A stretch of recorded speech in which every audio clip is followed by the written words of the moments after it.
তো আগের দিনের কিছু প্রশ্ন আছে?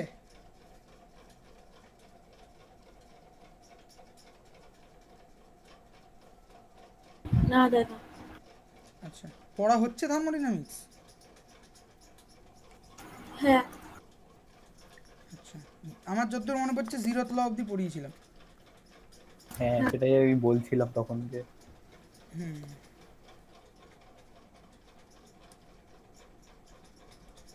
আরে এগুলো ট্রিক রে, সবই মনে থাকে। পড়ানোর কিছু মেথড আছে তো, এগুলো হচ্ছে ট্রিক যে জানবে যে আমার পড়েছে কিনা, কিন্তু আসলে আমি খাতা উল্টে দেখে নিচ্ছি কোনটা পড়েছি সেও সেটা বোঝা বলে যায়, দিই। সেও বোঝা যায়, ঠিক আছে? তুই যে খাতা উল্টে দেখছিস সেটাও বোঝা যায়, না বোঝার কিছু নেই, আচ্ছা, ঠিক আছে?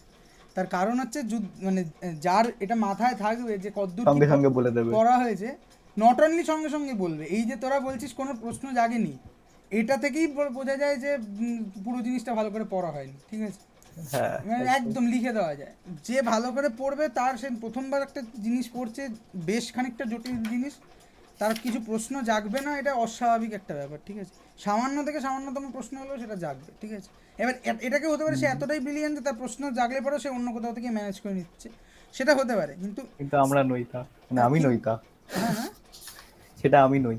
হ্যাঁ, কিন্তু সেটা হলে পরেও তবে যারা ব্রিলিয়ান্ট হবে তারা প্রশ্ন করবে, কারণ সে হয়তো মানে বেসিক প্রশ্নগুলো যেগুলো সাধারণ স্টুডেন্টদের মাথায় জাগবে সেই প্রশ্নগুলো সে ম্যানেজ করে নেবে, কিন্তু কিছু প্রশ্ন থাকবে যেগুলো তার মনে হবে বা সে একটা উত্তর পেয়েছে সেই উত্তরটাই সে স্যাটিসফাই না, এগুলো থাকবে। হ্যাঁ, তো হায় হায়। কোনোটাই কিছু না করা মানে হচ্ছে একদম মানে বাই ডিফল্ট বোঝা যায় যে এরা মানে পুরো হয়তো পড়েছে কিন্তু এটা not up to the mark. যাই হোক, বুঝলাম। জিরোথ ল পড়া হয়ে গেছে, এবার কি পড়তে হবে?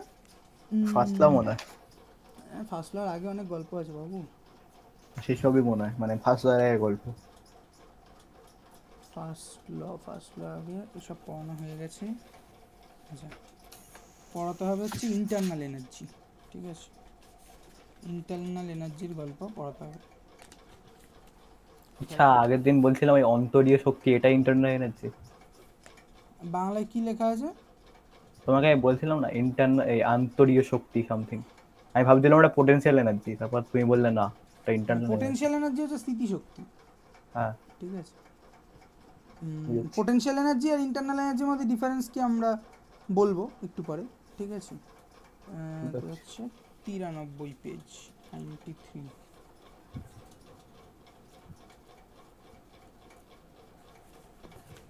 ব্যাপারটা হচ্ছে আমার গ্যাস আর থার্মোডাইনামিক্স খিচুড়ি হয়ে গেছে। খিচুড়ি হয়ে গেছে? হ্যাঁ। কেন খিচুড়ি আর কি আছে? না থাক, আলাদা করে দিচ্ছি, একটা স্টার মেরে দিই উপরে, তাহলে বুঝতে পারবো কোনটা গ্যাস কোনটা থার্মোডাইনামিক্স। মানে কিসের বলছিস, কিসের লেভেলে বলছিস? খাতা। ও তুই ক্লাসের সঙ্গে সঙ্গে খাতায় লিখিস? লিখি না? উমা, বাপরে, কি কি মনে সব করো? দিচ্ছিস রে আজকাল, কোথায় ছিলি তুই এতদিন? সব কথা বলছি। এত সিনসিয়ার স্টুডেন্ট, না আমি না, ধন্য লিখিয়ে যাবো দেবো। তো। যাই হোক, হ্যাঁ, পড়াও পড়াও। হ্যাঁ সিরিয়াসলি মানে অবাক করলি। না না, লিখি, আমিও পড়াশোনা করি।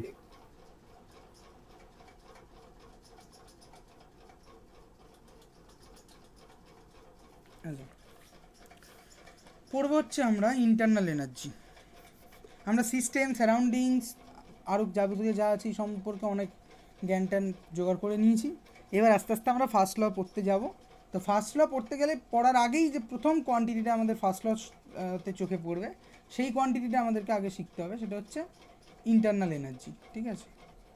ইন্টারনাল এনার্জি বাংলায় কি লেখা আছে? বই খুলতে হবে, কিন্তু আন্তরীয় শক্তি এটা জানি আমি।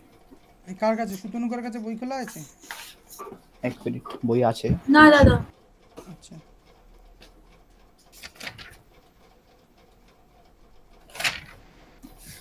হয়ে গেছে। হ্যাঁ, আন্তঃশক্তি। আন্তঃশক্তি, আচ্ছা। অয়াকার আন্তরীয়, আন্তর লয়তয় হতে পারে। বিসর্গ শক্তি, এটা না না, র আছে আবার একটা, আন্তর আন্তর। আন্তর শক্তি। এটা হ্যাঁ, র, ঠিক আছে।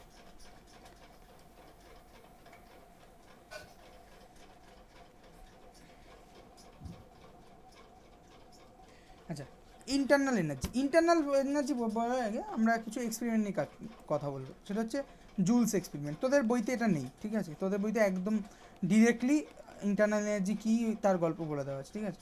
আমরা কথা বলবো হচ্ছে জুল এক্সপেরিমেন্ট নিয়ে। আচ্ছা, এক সেকেন্ড দাঁড়া, তো কিছু বাদ গেলে কিনা দেখিনি আগে। প্রপার্টিজ বলে দিয়েছি, প্রপার্টিজ এসব বলা হয়ে গেছে। স্টেট ফাংশন, থার্মোডাইনামিক ইকুইলিব্রিয়ামও বলা হয়ে গেছে, থার্মোডাইনামিক প্রসেসগুলোও বলা হয়ে গেছে। তো ইকুইলিব্রিয়াম স্টেট বলা হয়ে গেছে, জিরোথ ল বলা হয়ে গেছে,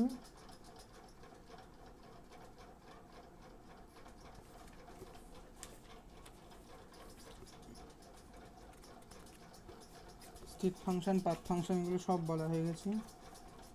আচ্ছা হ্যাঁ, হয়ে গেছে, ঠিক আছে, বাঁচা গেছে।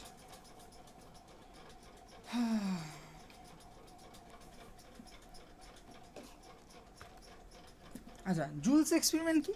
জুল কিছু এক্সপেরিমেন্ট করেছিল, মানে অনেকেই এই এক্সপেরিমেন্টগুলো করতে শুরু করছিল, এই মানে ফার্স্ট ল তৈরি হবে এরকম একটা করছিল।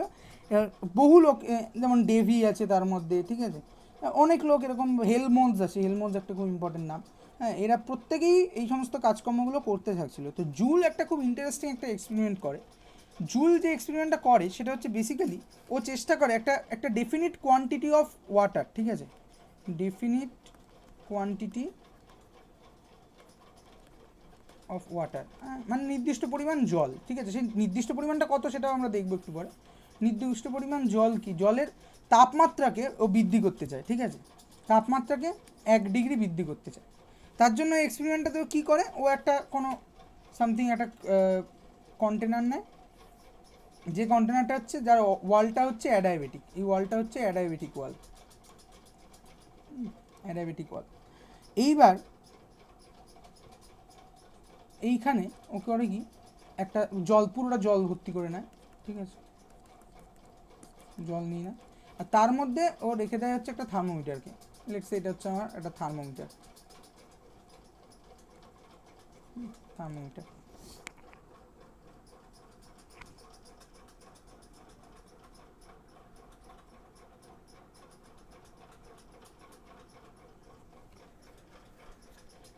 তারপরে কি করে, এইখানে নানা প্রসেস ও নানা ধরনের প্রসেস এই জলটার ভেতরে করতে থাকে, ঠিক আছে।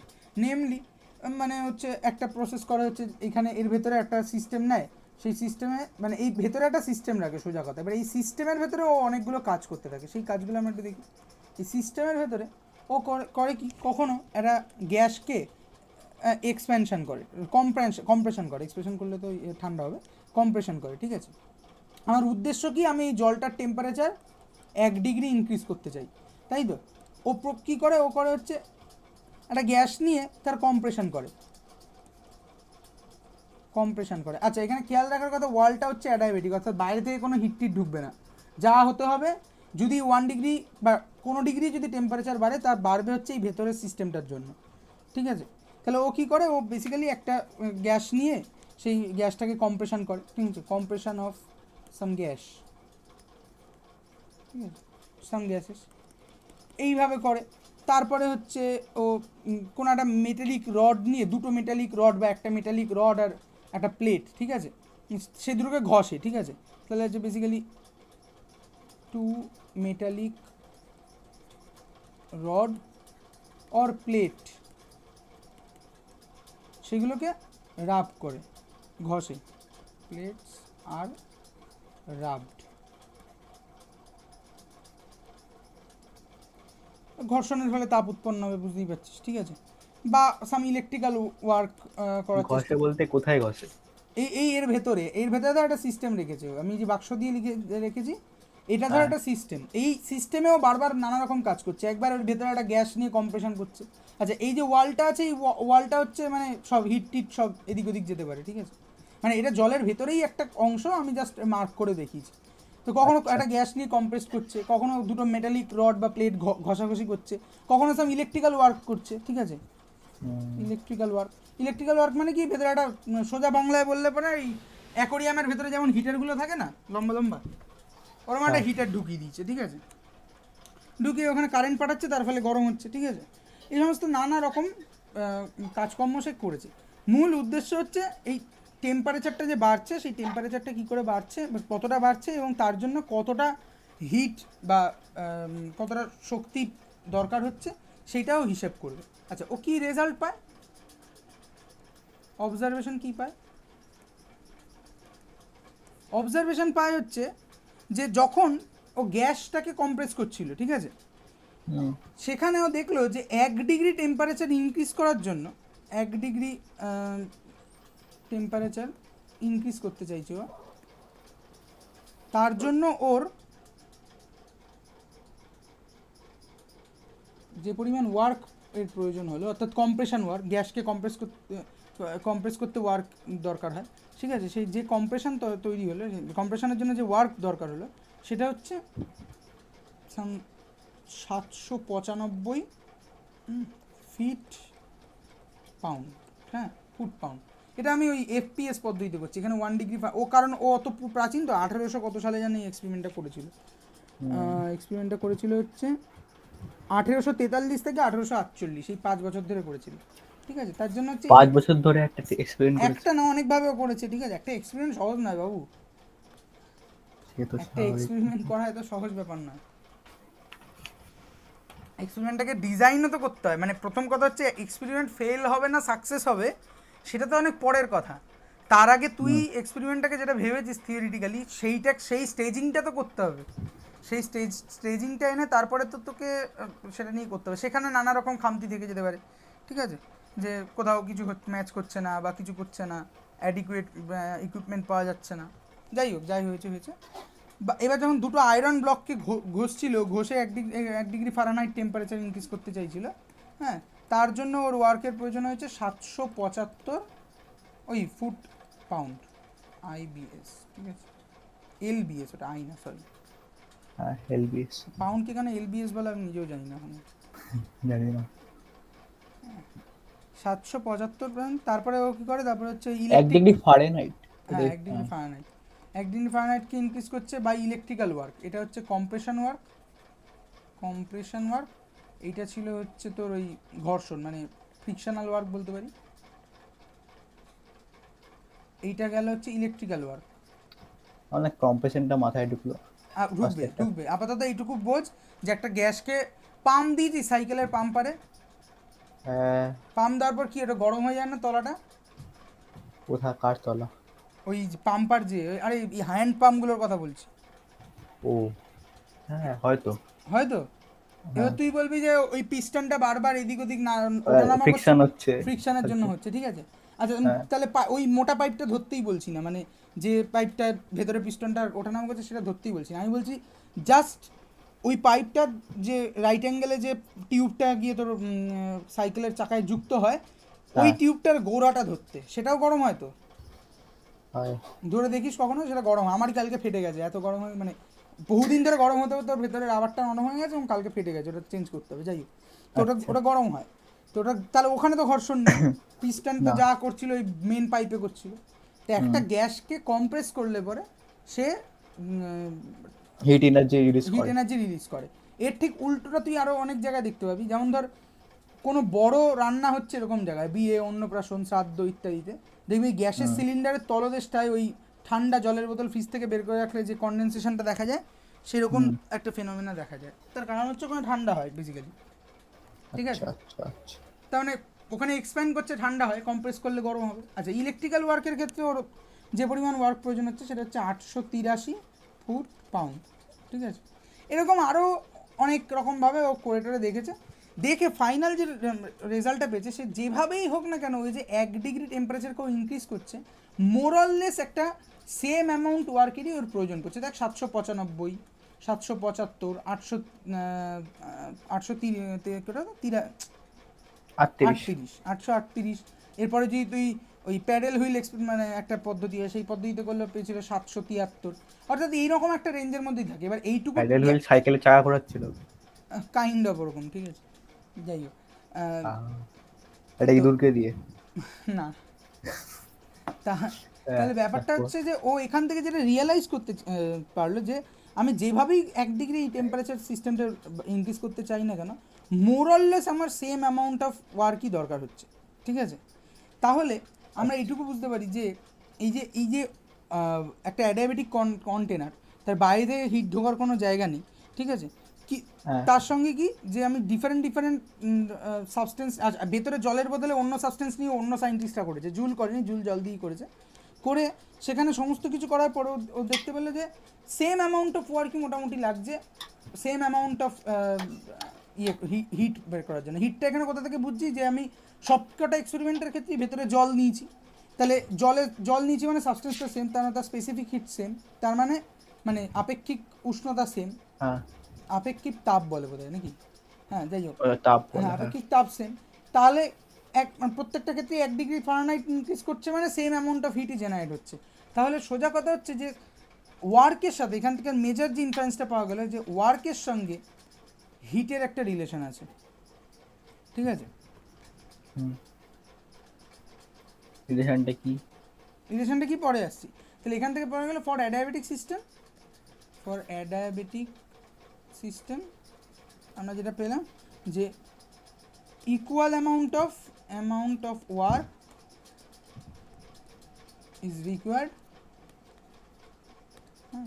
is required to raise the temperature of unit mass of a substance, ঠিক আছে, তাই হোক, সাবস্টেন্স। হ্যাঁ তাই তো হয়, সাবস্টেন্স। মাদার বানান কি? এমো, মোদার।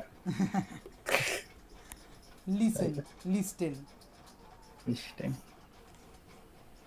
ঠিক আছে, যাই হোক। আচ্ছা, তাহলে এখানে এরকম রিলেশন আমরা দেখছি যে ওয়ার্ক ডান করলে পরেই হিট তৈরি হচ্ছে বা হিট জেনারেট হচ্ছে, তাহলে ডিরেক্টলি প্রপোর্শনাল।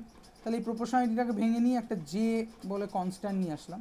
এই জে কনস্ট্যান্টটাকে বলছি জুল করেছে, অবশ্যই জুলের নামে হবে, জুলস কনস্ট্যান্ট, ঠিক আছে, জুল কনস্ট্যান্ট।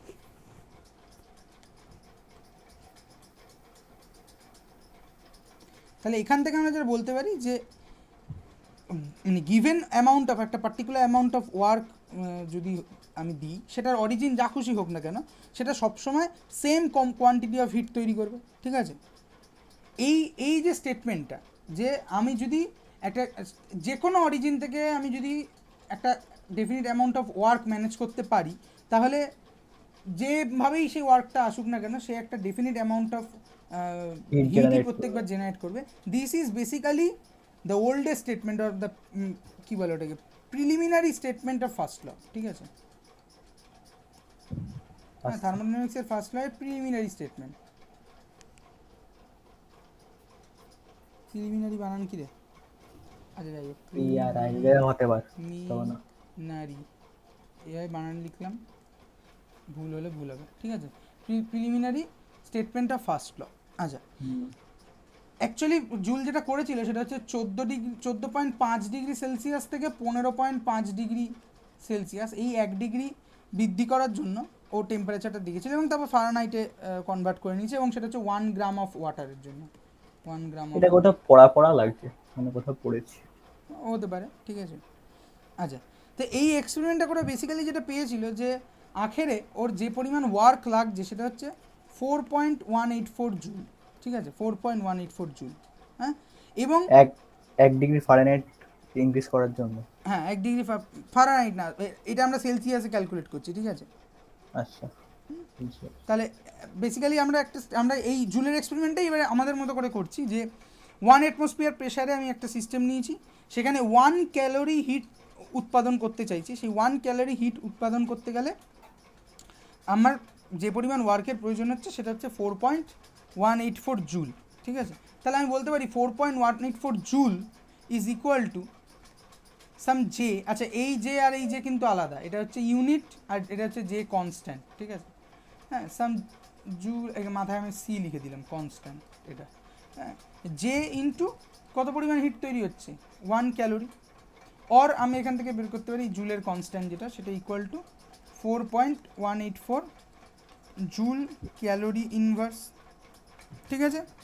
এই যেটাকে বলা হচ্ছে আমাদের জুলস কনস্ট্যান্ট, এবং এই কনস্ট্যান্টের ভ্যালু হচ্ছে 4.184 জুল ক্যালোরি, ঠিক আছে।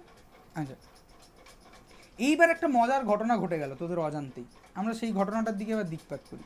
সেটা হচ্ছে যে আমরা জানি হিট আর ওয়ার্ক এরা কী ধরনের property? Path function. Path function বা পাথ প্রপার্টিস, তাই তো? সুতনুকা কোনো কথা বলে না কেন?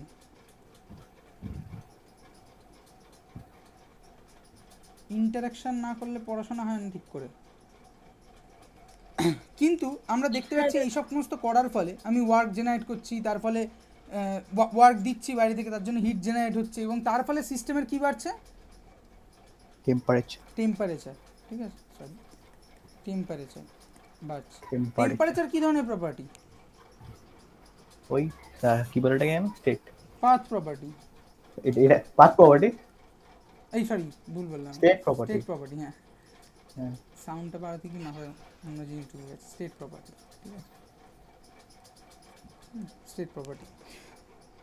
তাহলে আমরা পার্টিকুলার অ্যামাউন্ট অফ হিট অথবা ওয়ার্ক আমরা জেনারেট করছি, মানে সাপ্লাই করছি সিস্টেমকে, তার জন্য টেম্পারেচার ইনক্রিজ হচ্ছে। হ্যাঁ, যেটা একটা টেম্পারেচার একটা সার্টেন ভ্যালু থেকে, লেটস সে T1 থেকে সে T2-তে যাচ্ছে। তার মানে বেসিক্যালি কি হচ্ছে, সিস্টেমটা একটা স্টেট থেকে, এটা যদি আমার ইনিশিয়াল স্টেট হয়, সেখান থেকে সে ফাইনাল স্টেটে মুভ করছে, তার জন্য স্টেট ফাংশন ফাইনাল স্টেটে মুভ করছে। ঠিক আছে, এইবার প্রশ্নটা হচ্ছে অন্য জায়গায়। প্রশ্নটা হচ্ছে যে এটা পসিবল কী করে? কারণ আমরা একটা মানে কিছু পাথ ফাংশন জেনারেট করছি বেসিক্যালি, যাদের অনলি প্রসেসটার উপর, অর্থাৎ এই পাথ কী পাথে যাচ্ছে তার উপরে তাদের, মানে যখন এই প্রসেসটা হয় তখনই এরা জেনারেট হয়। আমরা তো পাথ ফাংশন মানে তাই বলেছি যে তাদের একটা সিস্টেমের স্টেটে, মানে সে যখন কোনো একটা পার্টিকুলার স্টেটে আছে তখন এই কোয়ান্টিটিগুলোর কোনো অস্তিত্ব নেই। মানে কোনো একটা সিস্টেম চুপচাপ দাঁড়িয়ে আছে, আমি বলতে পারবো না সেখানে ওয়ার্ক কত হচ্ছে, সেখানে হিট কত হচ্ছে, আমি বলতে পারবো না। তখনই বলতে পারবো যখন সেটাকে কোনো একটা প্রসেসের মধ্যে দিয়ে আমি রান করাবো। হ্যাঁ, ঠিক আছে, কিন্তু মজার ঘটনা ঘটলো যে আমি বাইরে থেকে পাথ ডিপেন্ডেন্ট ফাংশনকে দিলাম, হিট দিলাম, ওয়ার্ক দিলাম, তার ফলে টেম্পারেচারটা একটা সার্টেন ভ্যালু থেকে আরেকটা ভ্যালুতে জাম্প করলো। অর্থাৎ বেসিক্যালি যেটা হলো যে সিস্টেমের স্টেটটা চেঞ্জ হলো। তাহলে আমি পাথ ফাংশন বাইরে থেকে দিয়ে, পাথ ফাংশনগুলোকে সাপ্লাই করে আমি একটা স্টেট চেঞ্জ করে ফেললাম। এইটা কী করে পসিবল? এখন মনে হতে পারে যে হ্যাঁ পসিবল তো বটেই, না আর কি আছে, কিন্তু সেই মুহূর্তে দাঁড়িয়ে এটার মানে লজিক্যাল এক্সপ্লেনেশন খুঁজতে হবে। তো এইখানে আরেকজন সায়েন্টিস্ট ছিল, সেটা হচ্ছে হেলমহোলটজ। ঠিক আছে, এই হেলমহোলটজের নাম আমরা অনেক শুনবো থার্মোডাইনামিক্সে। ঠিক আছে, MHALTZ, হেলমহোলটজ। সেই হেলমহোলটজ বললো যে এটা তখনই পসিবল যখন এই ওয়ার্ক বা হিট যাই আমি দিই না কেন পাথ ফাংশন, তারা ডিরেক্টলি টেম্পারেচারকে এফেক্ট করতে পারবে না। তারা বেসিক্যালি এমন কোনো কোয়ান্টিটিকে, এমন একটা আননোন কোয়ান্টিটি, আপাতত আননোন বলি, হ্যাঁ, আননোন কোয়ান্টিটিকে এফেক্ট করছে। ঠিক আছে, যে কোয়ান্টিটিটার ম্যানিফেস্টেশন হচ্ছে টেম্পারেচার। ঠিক আছে, এবার তাহলে এটাকে হেলমহোলটজ বলেছিল যে সিস্টেমের কোনো একটা ইনহেরেন্ট প্রপার্টি আছে বা ইন্ট্রিনজিক প্রপার্টি আছে, সেই প্রপার্টিটার মধ্যে এই ওয়ার্ক বা হিটটা কোনো চেঞ্জ ঘটাচ্ছে, যার ফলে স্টেটটা পরিবর্তন হচ্ছে। এবং যেহেতু ইন্ট্রিনসিক প্রপার্টি, সেই জন্য এটাকে নাম দেওয়া হয়েছিল ইন্ট্রিনসিক এনার্জি বা ইন্টারনাল এনার্জি। ঠিক আছে, ইন্টারনাল এনার্জি, হ্যাঁ। এবং এটাকে ডেজিগনেট করা হলো কি দিয়ে? Capital U. এইবার কথা হলো যে এই যে এই ইন্টারনাল এনার্জি কি, কতটা একটা সিস্টেমের, কিভাবে আমি সেটাকে মানে সেই বিষয়ে কোনো মন্তব্য করব। কথা হচ্ছে যে একটা সিস্টেমের ইন্টারনাল এনার্জি কতটা, এটা আমি কোনোদিনও মাপতে পারবো না। ঠিক আছে, তাহলে আমি লিখবো ইন্টারনাল এনার্জি হচ্ছে একটা আননোন এনার্জি। হ্যাঁ হ্যাঁ, ইন্টারনাল এনার্জি হচ্ছে একটা আননোন এনার্জি। শোনা যাচ্ছে না তো, সাউন্ড ভীষণ কমে গেছে। হ্যালো, আচ্ছা হেডফোন পড়ে গেছিল। ইন্টারনাল এনার্জি হচ্ছে একটা আননোন এনার্জি। না, আননোন এনার্জি না, আননোন এখন আর আননোন নেই, যেটা হেলমহোলটজ ইনভেন্ট করেছিল। ইনভেন্ট না, তারা ডিফাইন করছে। ঠিক আছে, যে বেসিক্যালি এটা একটা পাথ ডিপেন্ডেন্ট ফাংশন, এইগুলোকে আমি সাপ্লাই করে কি করে স্টেট চেঞ্জ করতে পারি। তাহলে নিশ্চয়ই এরা ডিরেক্টলি টেম্পারেচারের মতো একটা স্টেট প্রপার্টিকে এফেক্ট করছে না। এরা এফেক্ট করছে সিস্টেমটার এমন একটা প্রপার্টিকে যেটা তার ইন্ট্রিনসিক কোনো একটা প্রপার্টি, যার ম্যানিফেস্টেশন হচ্ছে টেম্পারেচার চেঞ্জ বা স্টেট চেঞ্জ, এবং তখন সেইটাকে তার আচ্ছা। নাম দিল যে ইন্ট্রিনসিক ইন্টারনাল এনার্জি ইন্ট্রিনসিক মানে এনার্জি বা ইন্টারনাল এনার্জি। ইন্টারনাল এনার্জিটাই বেশি চলে এবং তাকে ডেজিগনেট করা হলো ইউ দ্বারা, ঠিক আছে। বুঝছি। এইবার ইউ এর কিছু ফিচার্স নিয়ে আমরা কথা বলবো, ঠিক আছে, যে এই ইন্টারনাল এনার্জির ফিচার্স কি। প্রথম হচ্ছে যে ইন্টারনাল এনার্জি, আচ্ছা তাহলে ক্যারেক্টারিস্টিক্স ফিচার নিয়ে বলি।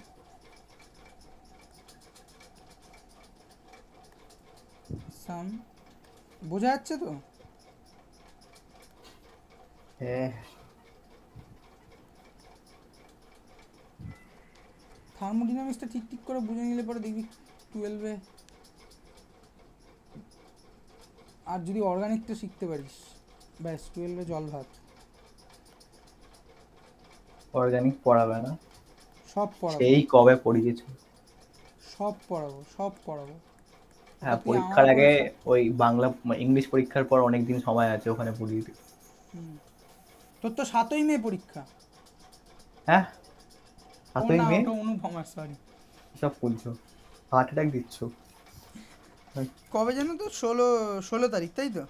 না, তাহলে 16 তারিখ অঙ্ক, 26 তারিখ পরীক্ষা ও আমাদের। 26 তারিখ, এখন 1 মাস আছে, হ্যাঁ, ঠিক আছে। 11-এর পরীক্ষা নিয়ে এত চাপ নেওয়ার কিছু নেই। এমনিও ফেল করবো, অমনি করবো, তাই পড়া।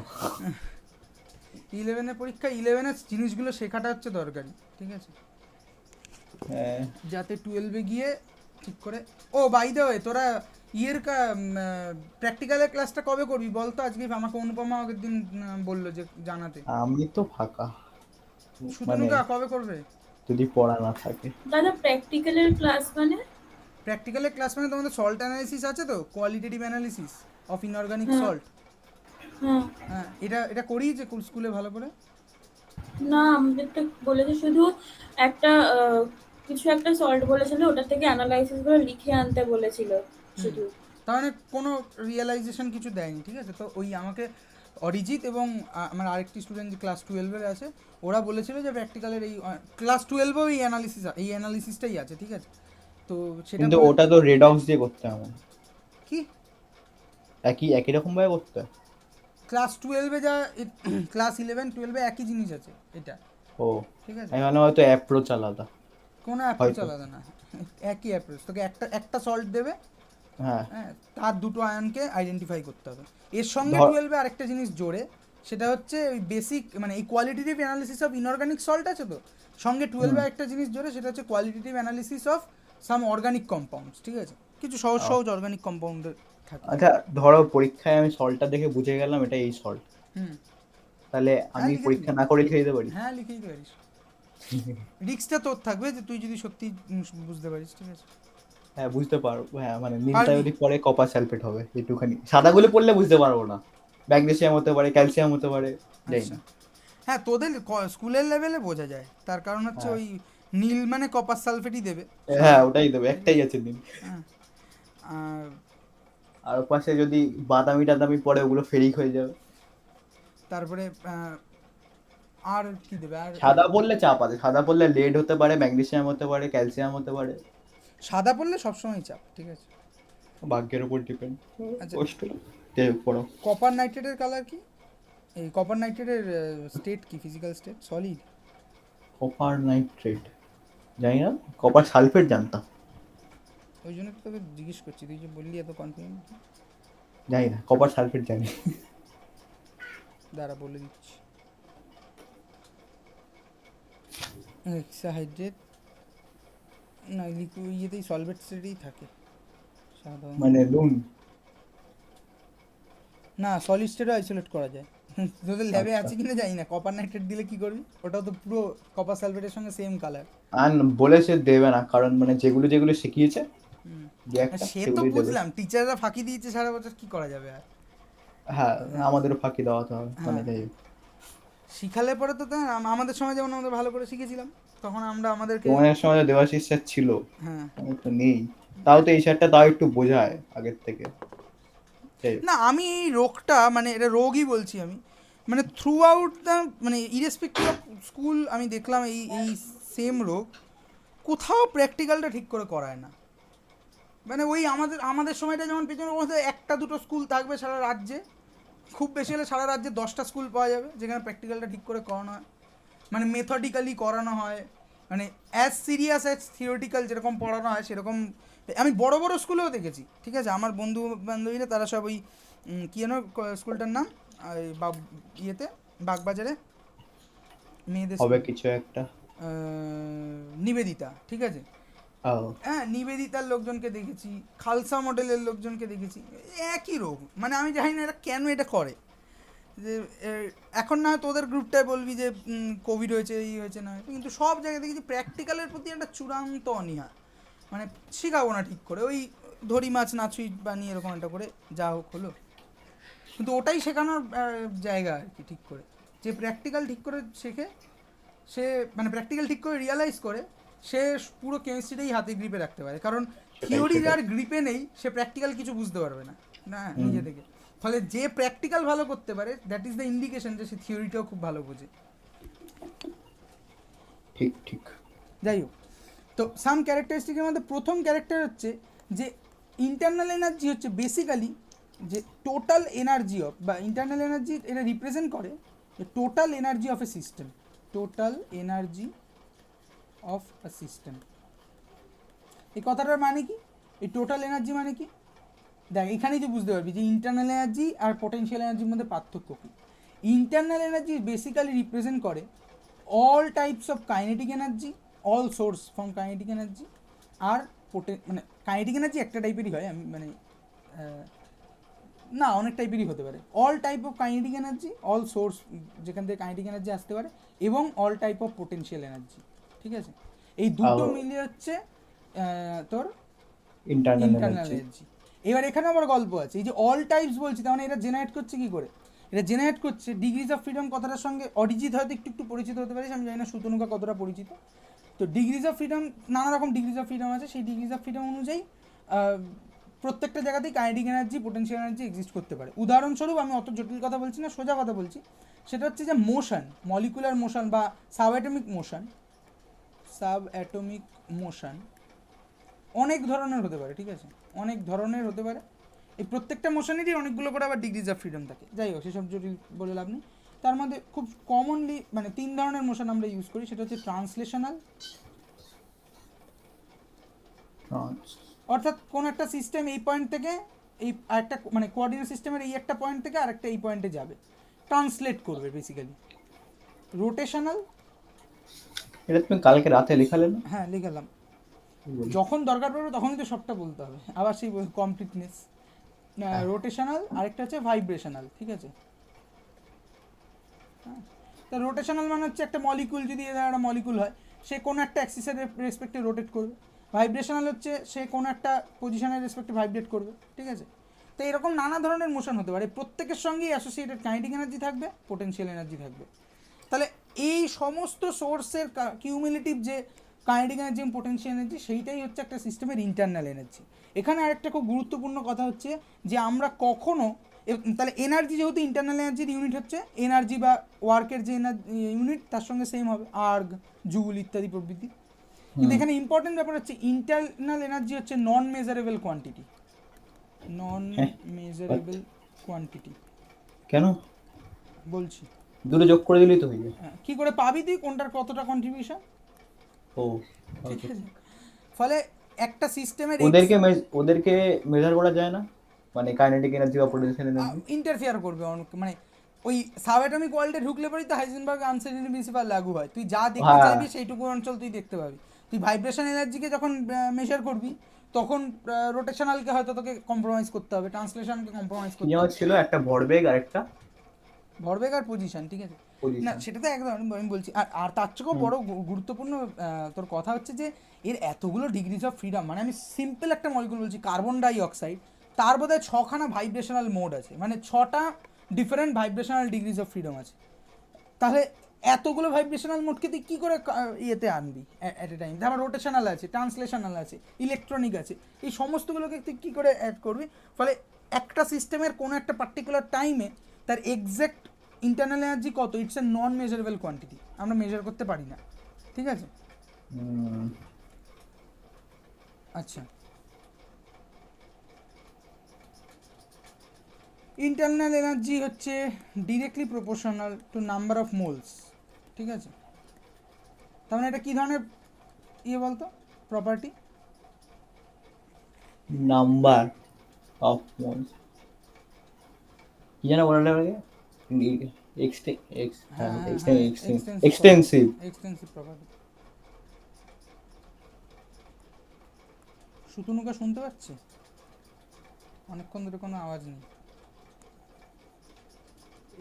কারণ এটা বৃদ্ধি পায়। প্রপার্টি, ঠিক আছে, এক্সটেন্সিভ প্রপার্টি। আচ্ছা, বোঝা যাচ্ছে তো দুজন কি বলছি? 3 নম্বর হচ্ছে ইউ একটা স্টেট ফাংশন, অনলি স্টেটের উপর ডিপেন্ড করবে, ঠিক আছে? এই ইউ একটা স্টেট ফাংশন বলার সঙ্গে সঙ্গে আমি একটা কথা বলে দিলাম যে ইন্টারনাল এনার্জিকে কোনো একটা পার্টিকুলার মোমেন্টে অ্যাবসলিউটলি মেজার করা যায় না ঠিকই, কিন্তু যেটা মেজার করা যায় এবং খুব ভালোভাবে মেজার করা যায় সেটা হচ্ছে change in internal energy. Change in internal energy, ঠিক আছে, স্টেট ফাংশন। তাহলে আমরা ডেল্টা ইউটাকে খুব ভালো করে ক্যালকুলেট করতে পারি, সেটা হচ্ছে U2 মাইনাস U1, যেখানে U2 হচ্ছে ফাইনাল স্টেটের ইন্টারনাল এনার্জি, U1 হচ্ছে ইনিশিয়াল স্টেটের ইন্টারনাল এনার্জি, ঠিক আছে? এটা কেমিক্যাল সিস্টেমে যদি আমরা এটাকে একটা ইমপ্লাই করি তাহলে আমরা এখান থেকে খুব সুন্দর একটা ইয়ে আনতে পারবো। আমরা কিছুদিন আগেই পড়েছি যে এক্সোথার্মিক রিয়াকশন কাকে বলে, এন্ডোথার্মিক রিয়াকশন কাকে বলে। তো এখান থেকে আমরা যদি এটাকে ইমপ্লাই করার চেষ্টা করি বেসিক্যালি, তাহলে আমরা যদি দেখি ভালো করে যে কোনো একটা রিয়াকশান হচ্ছে, লেটসে এ থেকে বি তৈরি হচ্ছে, হ্যাঁ? এবার এর কিছু একটা ইন্টারনাল এনার্জি আছে, লেটসে এটা ইউএ, আর বি এর একটা ইন্টারনাল এনার্জি ইউবি, তাই তো? তাহলে এখান থেকে দুটো কেস সিনারিও হতে পারে, যেহেতু এ আর বি দুটো ডিফারেন্ট সাবস্টেন্স, তাহলে রিয়াকশানের শুরুতে সিস্টেমটা ইন্টারনাল এনার্জি ছিল, এর যা ইন্টারনাল এনার্জি ইউএ, আর রিয়াকশানের শেষে যখন সব রিয়াক্ট্যান্ট প্রোডাক্টে কনভার্ট হয়ে গেছে তখন তার ইন্টারনাল এনার্জি হচ্ছে ইউবি। তাহলে change in internal energy is equal to U B minus U A. এর দুটো কেস সিনারিও হতে পারে, একটা হচ্ছে ইউবি ইজ গ্রেটার দেন, লিখছি U B is greater than U A, তখন এটার সাইন কী হবে? প্লাস, পজিটিভ কোয়ান্টিটি, ঠিক আছে? আর আরেকটা কেস হচ্ছে নেগেটিভ, তখন হচ্ছে U B is less than U A, ঠিক আছে? এই কেসটা এটা কি হলো বলছি, দাঁড়া। ইউএ তাড়াহুড়ো দেখালে হবে? এই তাড়াহুড়ো কই বলো, কোশ্চেন করছি। আরে কোশ্চেন তাড়াহুড়ো দেখাচ্ছিস বলতে এই যে মানে কোশ্চেন করার আগেও তো মানে সময় দিতে লাগে, ঠিক আছে? তাতে কি আমি তো এখনো বলা শেষ করিনি, ঠিক আছে? টিজার দেখেই প্রশ্ন করছিস ক্লাইম্যাক্সে কি হলো, হিরো মারা গেল না বেঁচে থাকলো, এটা তো আগে সময় দিতে হবে, তারপরে যদি আনসলভেবল হয়, বোঝা গেল না, তখন বলতে হবে যে হ্যাঁ বুঝতে পারলাম না কি হলো কেসটা, ঠিক আছে? সেটা হচ্ছে যে যখনই এই ইউটা পজিটিভ পেলাম আমরা বেসিক্যালি, তাহলে আমার কি হচ্ছে জিনিসটা, যে প্রোডাক্টের internal energy is greater than রিয়াক্ট্যান্টের ইন্টারনাল এনার্জি। তাহলে এটা কখন হতে পারে? নিশ্চয়ই সিস্টেমটা কোথা থেকে এনার্জি অ্যাবজর্ব করেছে। হ্যাঁ, তাহলে সিস্টেমটা এনার্জি অ্যাবজর্ব করতে পারে, একটা কেমিক্যাল সিস্টেম, তার কমন সোর্স হচ্ছে হিট এনার্জি অ্যাবজর্ব করেছে। হ্যাঁ, মানে বেশিরভাগ সময় হিট এনার্জি করে, মেকানিক্যাল ওয়ার্ক এইসব খাওয়ার খুব একটা সুযোগ নেই, তাহলে হিট এনার্জি অ্যাবজর্ব করেছে। তাহলে এক্ষেত্রে এটা হয়ে যাবে এন্ডোথার্মিক রিয়াকশন। এন্ডো হচ্ছে হিট, ঠিক আছে? সেম অ্যাজ আমরা যখন নেগেটিভ তখন আমরা বলতে পারি এটাকে এক্সোথার্মিক রিয়াকশন। যদিও এন্ডোথার্মিক এক্সোথার্মিকের বাইরেও হতে পারে যদি কোনো একটা ইলেকট্রিক্যাল এনার্জি অপারেট হয়, not in form of heat energy, either electric energy release হচ্ছে, যেমন ধর তুই যে ডিভাইসটাই এখন আমার পড়া শুনছিস, আইদার মোবাইল অথবা ল্যাপটপ বা কম্পিউটার যাই বলি না কেন, সেখানে অসংখ্য ব্যাটারি ইত্যাদি আছে, সেই প্রত্যেকটা ব্যাটারির ভেতরে একটা কেমিক্যাল রিয়াকশান তৈরি হচ্ছে, সেই কেমিক্যাল রিয়াকশানটার ফলে কিছু ইলেকট্রিক্যাল এনার্জি তৈরি হচ্ছে, সেটা দিয়ে তোর কম্পিউটারটা চলছে বা মোবাইলটা চলছে।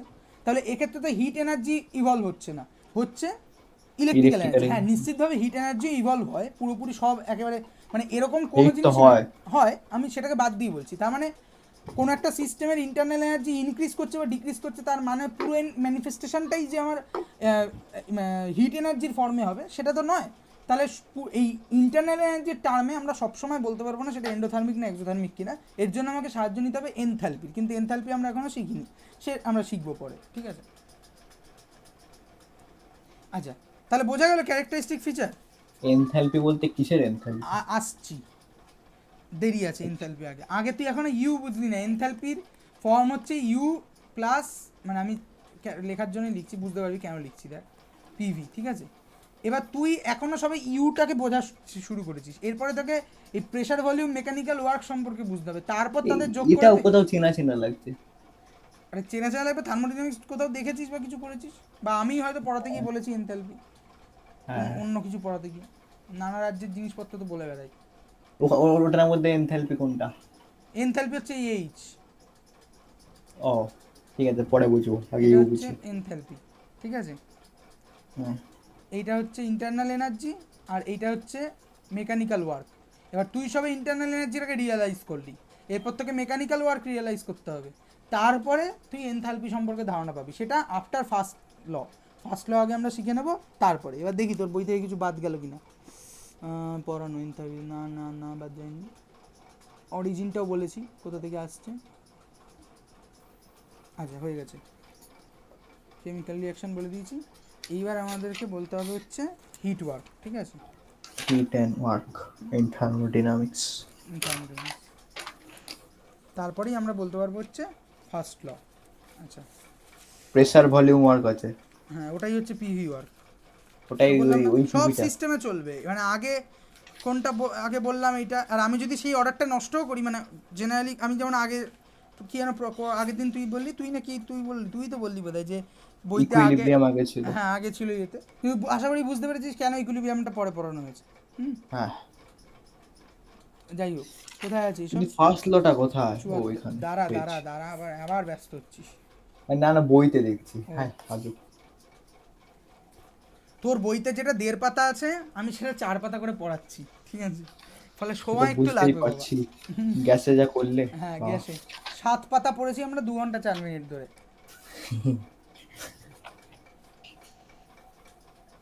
এটা কাজে লাগবে, ঠিক করে যদি পড়তে পারিস, এরপরে তোর হাতে, তুই যদি ভালো করে এবার পড়তে পারিস, কোথায় চলে যাবি তুই মানে তোরা নিজেও মানে রিয়েলাইজ করতে পারিস না, ঠিক আছে। কোথায় আর যাবো? কোথায় যাবি রে? কেমিস্ট্রিতে তখন দেখবি যে আশেপাশের লোকরা তোকে রাজা বলে বেড়াচ্ছে, ঠিক আছে, যে ওই এ স্কুল অবধি। হ্যাঁ, মানে সেটা আমি মানে স্কুল অবধি কেন হতে হ্যাঁ, মানে পারে না? আমার লেভেলে লাইক মানে বুঝতে কেন পারছি তাহলে ব্যাপারটা। কেন তোর মনে হচ্ছে যে স্কুল অবধি সেটা, মানে যদি এরকম হয়, আহ, এরকম যদি সত্যিই হয় যে তুই কেমিস্ট্রিটা দারুণ ভালো বুঝতে শুরু করেছিস, ঠিক আছে, তো মানে সেটা কি তোর ইয়েকে রিপ্লেস করে দিতে পারে না? মানে তুই কেমিস্ট্রি অনার্স নিয়ে পড়তে চলে গেছিস, হতেই পারে, তোর কথা বলছি, কোনো একটা সিস্টেম তো হতেই পারে। না না না, আমি নেই, ক্ষমা করো। হবে অনেকে তো, হতেই পারে, হ্যাঁ মানে আমি নই, হতে পারে, সেটা বলছি। সেটাই তো বলছি যে মানে এমনি এমনি তো হবে না, একদিন সকালবেলা উঠে তোর মনে হলো যাই কেমিস্ট্রি অনার্সটা নিয়েই পড়ি, তা হবে না।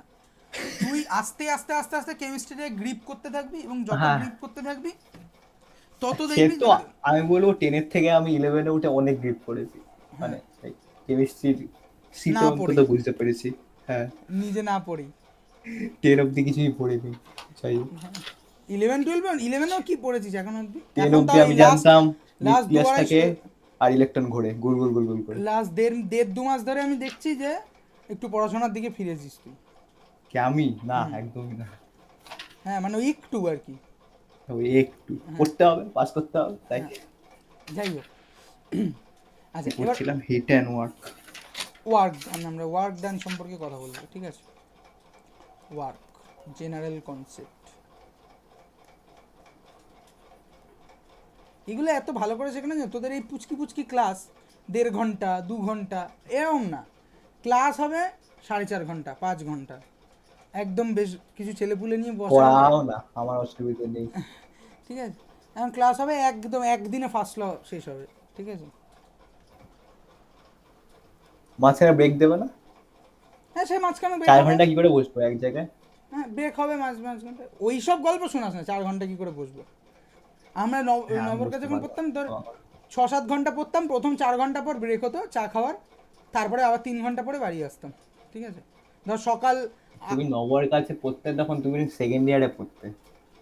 হ্যাঁ ফার্স্ট ইয়ার সেকেন্ড ইয়ারে পড়তাম, তো দেবাশিস স্যারের কাছেও আমরা 4 ঘন্টা পড়েছি সকালবেলার দিকে, কিছু কিছু ছুটির দিনে হ্যাঁ সেখানেও পড়েছি। সে আমিও তোমার কাছে 4 ঘন্টা পড়েছি, মাঝখানে গল্প করেছি। না গল্প করে নয়, মানে গল্প টল্প ধরলে আরও ঠিক আছে। একবার বাড়িতে 12টা না 12:30 অবধি বাড়িতে ঢুকিনি, তাই জন্য কেলেঙ্কারি কাণ্ড হয়ে গেছিলো। কিছুই না, আমি কোথাও যাইনি, আমি স্যারের বাড়িতেই ছিলাম, পড়েছি, গল্প করেছি, মানে সব স্টুডেন্টরা চলে গেছে, আমি তাও স্যারের সাথে এটা ওটা নিয়ে আলোচনা করছি, এই করছি সেই করছি, করতে করতে বেরিয়েছি যখন, তখন খড়দার ওদিক থেকে লাস্টের আগের ট্রেন, ঠিক আছে। এবার এক বদমাস লোক, মানে লোক মানে কি, সে আমার বন্ধু, মানে পড়তো আমাদের সাথে, সে তাকে ফোন করেছে কে জানি, তো মানে আমার বাড়ি থেকে কোনো কারণে তাকে ফোন করেছে বা এরকম কিছু হয়েছে, তো সে বলেছে, ও না তাকে না, আমার কোনো একটা বন্ধুকে ফোন করেছে, সে বলেছে যে না আমি কৌশিককে দেখলাম না, আমাদের পিছন পিছন তো আসেনি, তো আমার ফোন পাচ্ছিল না, তো তখন ও পাশ দিয়ে বলেছে কি যে না কৌশিক তো চলে গেছে অনেকক্ষণ আগে বাড়িতে। এইবার বাড়ি লাগবে যে কোথায় গেল, সে চলে গেছে বলছে এতক্ষণ আগে, তো সে কোথায় চলে গেল, তা আমি তো স্যারের বাড়িতেই আছি, আমি স্যারের বাড়ি থেকে বেরিয়েছি, বাড়ি এসেছি, তাতে করে 12:30 বেজে গেছে। যাই হোক, তো এবার ওয়ার্ক কাকে বলে, না সুতনুকা বলুক, এটা অরিজিৎ অনেকক্ষণ কথা বলেছে। ওয়ার্কের ম্যাথমেটিক্যাল ফাংশন কি আছে না পালিয়ে গেছে? আমি মাইক মিউট করে দিলাম, টাটা।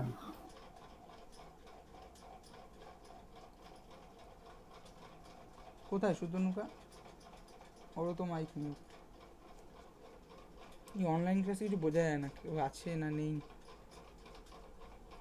হ্যালো,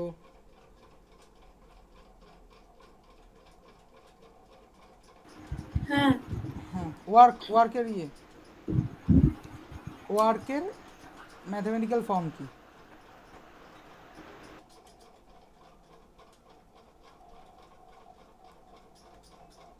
হচ্ছে না? আচ্ছা আমি বলি, সময় কম আছে, এমনি 10টায় ছাড়তে হবে। ব্যাপার ওয়ার্ক হচ্ছে কোনো একটা সিস্টেম যদি এটা হয়, তার উপরে প্রযুক্ত বল যদি এফ হয় এবং সেই বস্তুটার সরণ যদি এস হয়, তাহলে এদের হ্যাঁ কি বললি তুই অরিজিৎ? এফ আর এস, হ্যাঁ work W equals to F S. সেটা কি গুণ মাঝখানে? না, ডট প্রোডাক্ট, হ্যাঁ এটাই জানতে চাইছিলাম। আচ্ছা ডট প্রোডাক্ট আর ক্রস প্রোডাক্ট এই দুটো কি কোয়ান্টিটি, মানে কি ডিনোট করে বলতো? একটা স্কেলার একটা ভেক্টর। হ্যাঁ সেটা রিয়েলাইজ করতে পারো যে কেন ডট প্রোডাক্টটা স্কেলার, কেন ইয়েটা ভেক্টর? কি জানি, তোদেরকে একদিন অঙ্কর ক্লাস নিতে হবে, মানে ফিজিক্সের অঙ্ক, পিওর অঙ্কেরও ক্লাস নেওয়া যেতে পারে, কোথায় ক্লাস নেব? এই 1.5-2 ঘন্টার ক্লাস এরকম করে হবে না, একদম কোর্স ওয়াইজ পড়াতে হবে, যে শুধু থার্মোডিনামিক্সের যে সমস্ত অঙ্ক লাগে তাই নিয়ে একটা ক্লাস নেওয়া যায়, ঠিক আছে? থার্মোডিনামিক্সের অঙ্ক আরও ভালো করে জিনিসগুলোকে রিয়েলাইজ করা যায়, অঙ্ক ছাড়া কিছু নেই পৃথিবীতে। রাতে বসে না, তার জন্য সকালে বসবে, সকাল 12টা থেকে 4টে অবধি করা হবে, ঠিক আছে?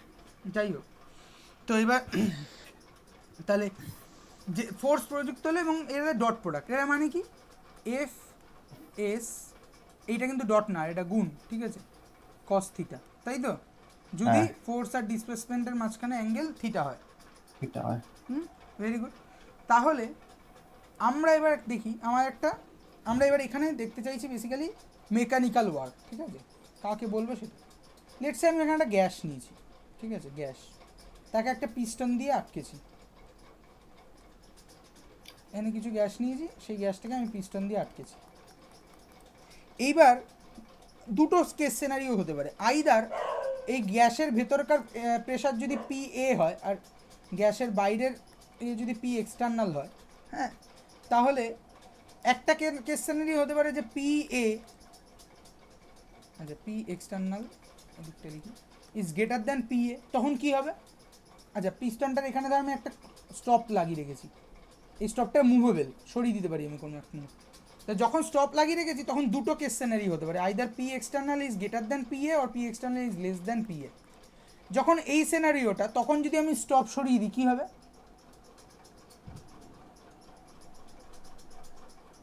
বলবে কি হবে? হ্যাঁ একই থাকবে। কি একই থাকবে? নড়াচড়া করবে কেন? এই ভেতরের প্রেসারটা বেশি দেন, সরি ভেতরের প্রেসারটা কম দেন এক্সটার্নাল প্রেসার, তাহলে কি হবে? কি একই জায়গায় থাকবে, নিচে নেমে যাবে হয়তো। বলছি একটুখানি 10 মিনিটের ব্রেক দেবে? আচ্ছা কেন? আবার 10টায় ছাড়তে হবে তো? হ্যাঁ, একটুখানি ওয়াশরুমে যাব। ও আচ্ছা আচ্ছা, ঠিক আছে।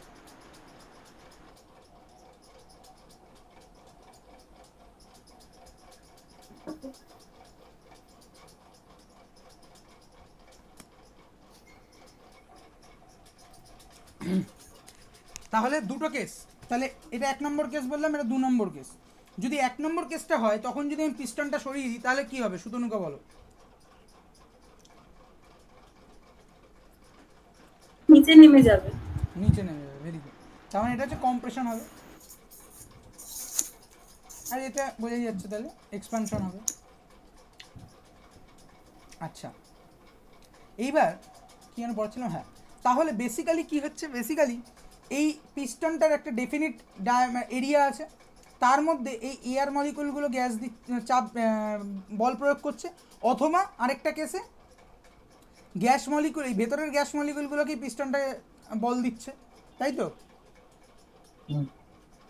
তাহলে এইবার আমরা যদি দেখি তাহলে আমার ওয়ার্ক, এই ঘটনাটার ফলে ওয়ার্ক ডান কী হলো সেটা বের করার জন্য আমার দুটো কোয়ান্টিটি লাগবে, একটা হচ্ছে ফোর্স আর একটা হচ্ছে ডিসপ্লেসমেন্ট। ডিসপ্লেসমেন্ট আমি কোথা থেকে মাপতে পারবো, যে এই পিস্টনটা কতটুকু সরছে, ঠিক আছে, হচ্ছে, হ্যাঁ সেটা আমি ডিএক্স বলছি, লেটসে। আচ্ছা। ডিএক্স বলছি। আর এফটা কি করে পাবো? এফটা পাবো হচ্ছে simply F by A is equal to P. D x লিখলে না ডেল্টা এক্স লিখলে? দেখি দেখি বোর্ডটা ওঠা। ডেল্টা এক্সই ঠিক আছে, থাক, ঠিক কোনো আছে। সমস্যা নেই। আর ডিএক্স বললে তাই খাতায় লিখলাম, পারলাম না। আচ্ছা, তাহলে এফ ইকুয়াল টু এখান থেকে বলতে পারি প্রেশার ইনটু এরিয়া, হ্যাঁ তাই তো? তাহলে দেখ, আমি এই গ্যাসের প্রেশারটা প্রেশার আমি জানতে পারবো, এখানে যদি আমি একটা প্রেশার গেজ লাগিয়ে রাখি প্রেশার জানতে পারবো, তাহলে এটা আমার নোন কোয়ান্টিটি। আর আমি এই কন্টেনারটা বাজার থেকে কিনে এনেছি, তাহলে এই কন্টেনারটার, এই পিস্টনটার মাথাটার যে বা কন্টেনারের যে ডায়ামিটার যাই বলি না কেন, অর্থাৎ এরিয়াটা আমার জানা, তাহলে দুটো নোন কোয়ান্টিটির রেসপেক্টে আমি এই ফোর্সটাকে ডিফাইন করে ফেললাম। আর ডিসপ্লেসমেন্টটা আমি এখান থেকে পেয়ে যাবো ডেল্টা এক্স। হ্যাঁ। এইবার দুটো জিনিস আছে, থিটাটা কি হবে, W equal to F into S into cos theta. এই থিটাটা কি হবে? দেখ, থিটাটার দুটোই পসিবিলিটি আছে, আইদার 180 বা 0। 180 বা 0, এই তো, ভেরি গুড। থিটার দুটো পসিবিলিটি আছে, আইদার সেটা 0 কিন্তু ডিগ্রি cos 0 তো অথবা 180 না, ডিগ্রি। cos 0 তো 1, কস 0 1 আর 180 মাইনাস 1। মাইনাস 1, তাহলে এই দুটোই হ্যাঁ। অপশন আছে। তাহলে যদি আমরা দেখি যে কখন +1 হবে আর কখন -1 হবে, যখন এই ভেতরের গ্যাসটা ঠেলছে তাহলে ফোর্সও এইদিকে, পিস্টনটা সরছেও এইদিকে, তার মানে cos 0, তাহলে +1। তাহলে এটা কি ধরনের ওয়ার্ক? এটা হচ্ছে তো এটা সেকেন্ড সিনারিও। হ্যাঁ, সেকেন্ড সিনারি, এক্সপ্যানশন হচ্ছে, তাই তো? এক্সপ্যানশন হচ্ছে। তাহলে এক্সপ্যানশনের জন্য, ফর এক্সপ্যানশন আগে আগে আগে কম্প্রেশনটা করো, 1 এর মধ্যে দিছিলে কম্প্রেশনে, আচ্ছা, তাহলে গুলিয়ে যাবে। এক হচ্ছে কম্প্রেশন,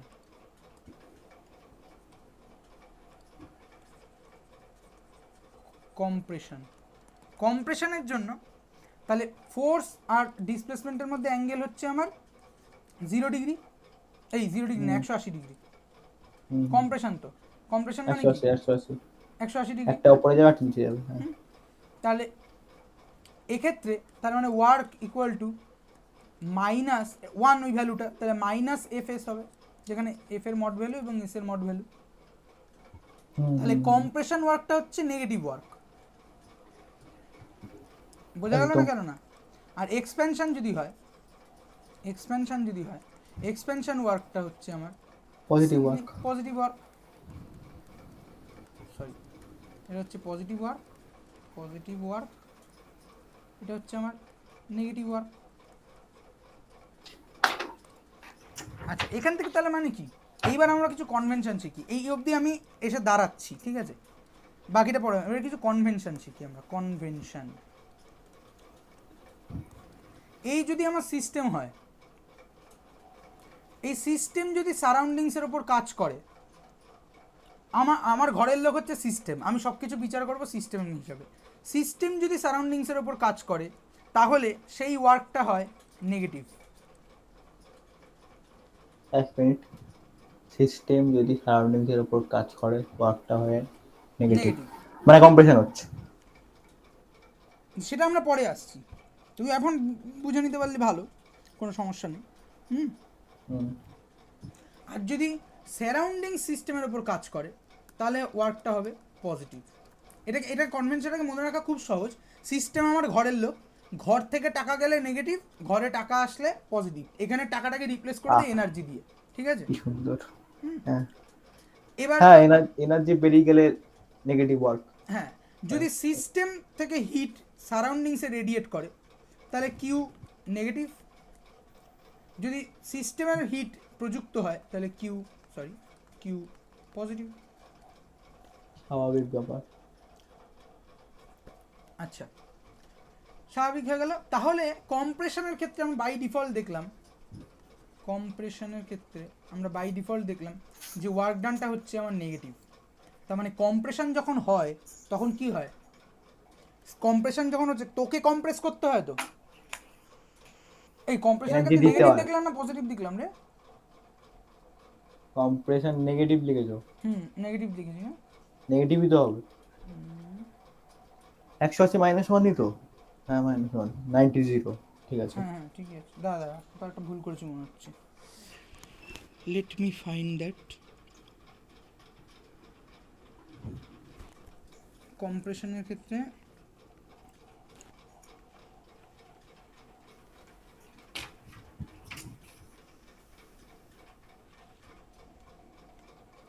এক্ষেত্রে প্রযুক্ত বল এদিকে,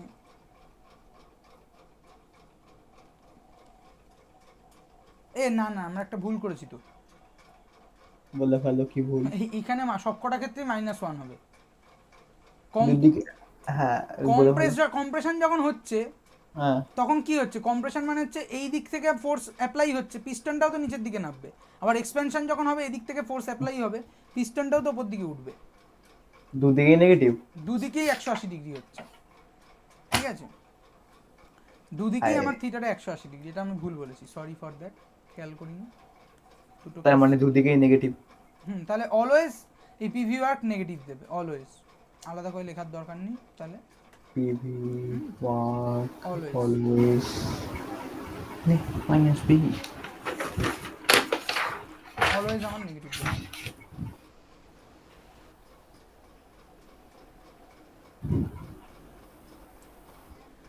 আচ্ছা, তাহলে অলওয়েজ নেগেটিভ সাইনটা হবে। তাহলে ইন জেনারেল আমরা পেলাম ডাব্লিউ ইকুয়াল টু, এটা এইভাবে না লিখে, তাহলে আমরা পেলাম ওয়ার্ক ডাউনের relation W equal to minus F এর মড ইন্টু এস এর মড, ঠিক আছে? এটা পেলাম। এইবার আমরা কিছু কারুকার্য করব। এফকে আমরা কার রেসপেক্টে লিখেছি? Pressure by area into S মানে কি এখানে? আমার প্রশ্ন একটা, এরিয়াটা ভেক্টর হলো কি করে? এরিয়া ভেক্টর কেন? হাউ? বাই? আচ্ছা, এরিয়া কি করে আসে? এই প্রশ্নটার উত্তর পারবে শুধু নুকা? দেখি কেমন ফিজিক্স শিখেছে লোকজন।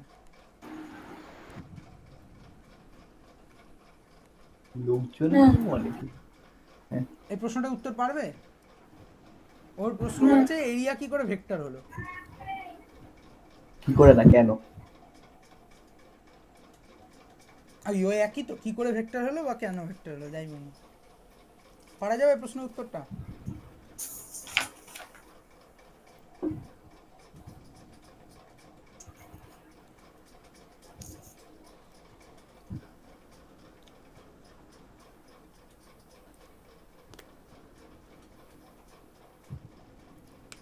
পারলে এটা ইনসেন্টিভ পাওয়া যাবে, যে পারবে। অরিজিৎ চেষ্টা কর, যা ফিজিক্স শিখেছিস।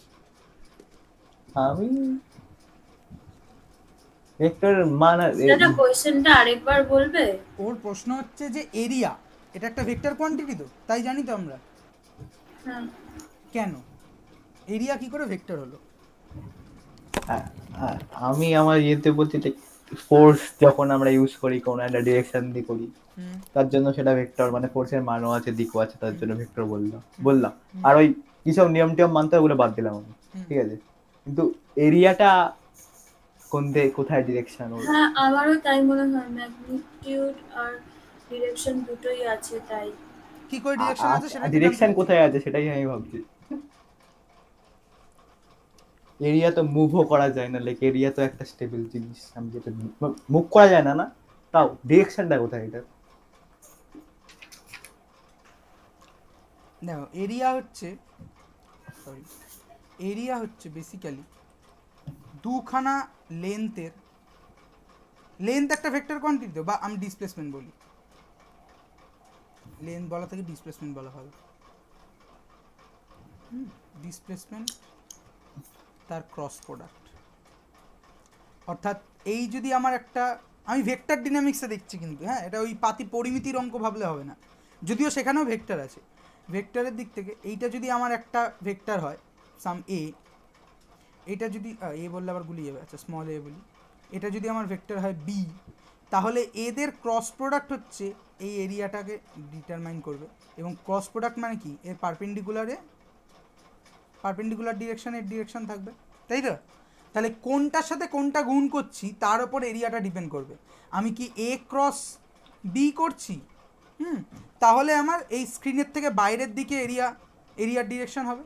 আবার যদি বি ক্রস এ করি তাহলে স্ক্রিনের বাইরের দিকে ডিরেকশন। উল্টো বললে? তাই বললাম উল্টো। এ ক্রস বি মানে, হ্যাঁ এ ক্রস বি হলে কি বলবো, ভেতর দিকে হবে না, ভেতর দিকে হবে, হ্যাঁ ওই মানে ডানে বাইরের কেস হয়েছে আর কি, স্ক্রিনের মধ্যে লিখছি তো এটা হবে। তাহলে এটাকে আরও ভালো করে ফিজিক্যালি রিয়ালাইজ করা যায়।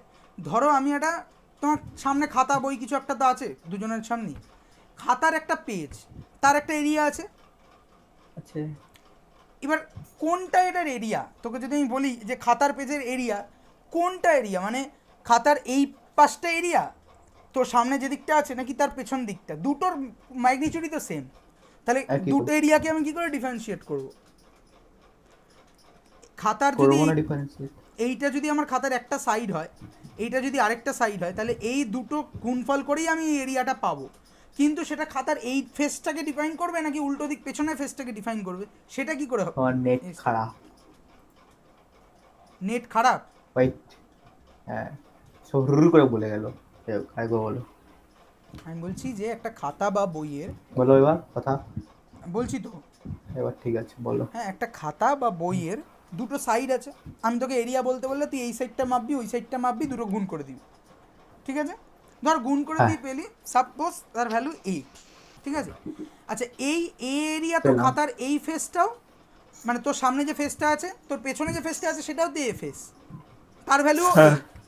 কিন্তু তুই কি করে বলবি যে কোন ফেসটার কথা তুই বলছিস? ফিজিক্যাল ওয়ার্ল্ডে তো দুটো ফেসের আলাদা গুরুত্ব আছে নাকি? বা আরও ভালো করে বলতে গেলে একটা স্ফিয়ার, তার সমগ্র তালের ক্ষেত্রফল আমরা জানি কত রে, 4πr² নাকি? হ্যাঁ তাই মনে হয় 4πr²। আচ্ছা যদি স্ফিয়ারটা খুব পাতলা স্ফিয়ার হয় তাহলে এর ভেতরের এরিয়াটাও 4πr², বাইরের এরিয়াটাও 4πr²।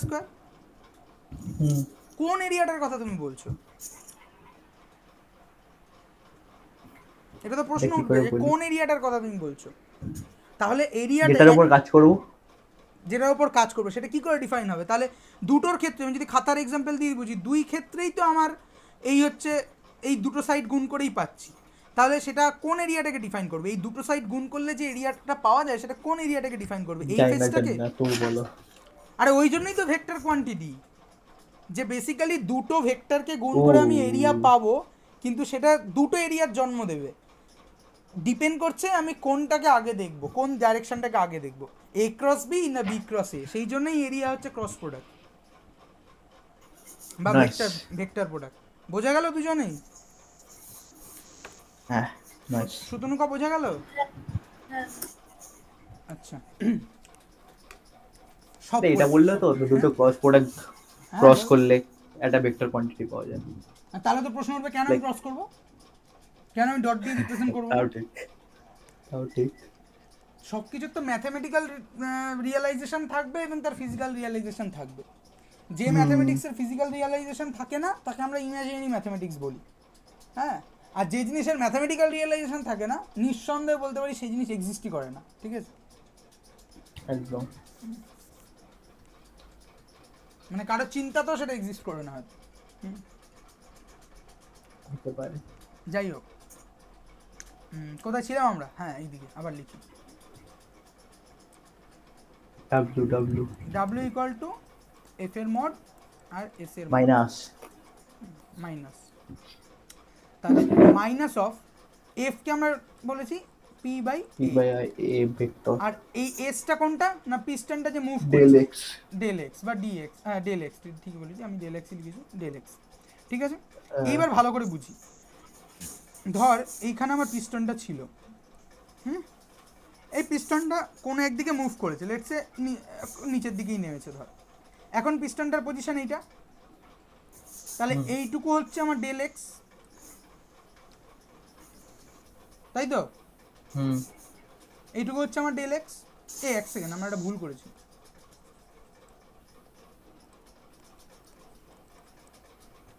তাই না? আগের তাই তাহলে ঠিক P by A equals to হ্যাঁ এফ ইকুয়াল, এই দাঁড়াও, এফ বাই এ, হ্যাঁ বাই এ ইনটু এ, ঠিক আছে। তাহলে পি ইন্টু এ, তাহলে এখানেও একটা ভুল লিখেছিলাম কোথায়। আচ্ছা, তাহলে এবার যদি আমি ভালো করি যে পি তো পি, পি হচ্ছে গ্যাসের প্রেশার, বুঝে গেলাম, ভালো কথা। আরেকটা হচ্ছে যে এই যে ডেল্টা এক্স ইন্টু এই এরিয়াটা কি পাবো আমরা, কে বলতে পারে দেখি এটা? ডেল্টা এক্স ইনটু এই এরিয়াটা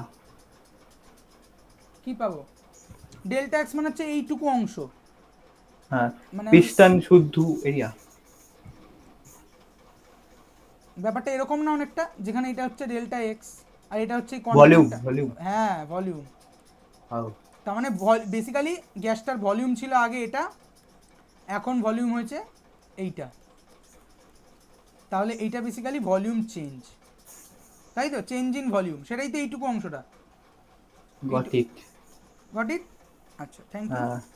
তাহলে আমরা পেয়ে গেলাম যে work done equal to mechanical work done, এটাকে বলা হচ্ছে মেকানিক্যাল ওয়ার্ক ডান, ডাব্লিউ আর কি ওয়ার্ক ডান, সেটা ইকুয়াল টু আমরা কী পেলাম না প্রেশার ইন্টু ভলিউম।